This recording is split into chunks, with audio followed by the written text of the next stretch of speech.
ಕೊಡಗಿನಲ್ಲಿ field marshal Cariappa ಪ್ರತಿಮೆಗೆ ಚಪ್ಪಲಿ ಹಾಕಿ ಅವಮಾನಿಸಿದ್ದನ್ನು ಖಂಡಿಸಿ ಕೊಡವ ಸಮಾಜ ಪ್ರತಿಭಟನೆ ನಡೆಸಿತು.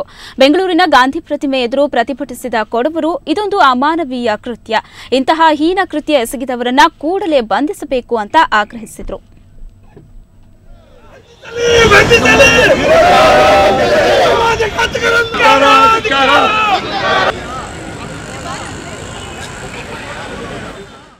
ದಂಡನಾಯಕರವರ ಪ್ರತಿಮೆಗೆ ಮೊನ್ನೆ ದಿನ ಚಪ್ಪಲಿಯ ಹಾರವನ್ನು ಹಾಕಿ ಮಾಡಿದಂಥ ಕಲಾನಾಯಕರಿಗೆ ನಾವು ಇವತ್ತು ಅದು ಪೊಲೀಸರು ಬೇಗ ಅವರನ್ನು ಬಂಧಿಸಬೇಕು. ಈ ಅವಮಾನವನ್ನು ನಮಗೆ ನಿಜವಾಗ್ಲೂ ಸಹಿಸಲಿಕ್ಕೆ ಆಗಲ್ಲ. ಇವರು ಕೊಡಗಿನ ಸುಪುತ್ರ, ಸೇನಾನಿ, ಎಲ್ರಿಗೂ ಹೆಸರು ಮಾಡಿರತಕ್ಕಂಥ ಫೀಲ್ಡ್ ಮಾರ್ಷಲ್ KM ಕಾರ್ಯಪ್ಪ ಇವರು ಯಾರು ಈ ಥರ ಇವರಿಗೆ ಅವಮಾನ ಮಾಡಿದ್ದಾರೆ.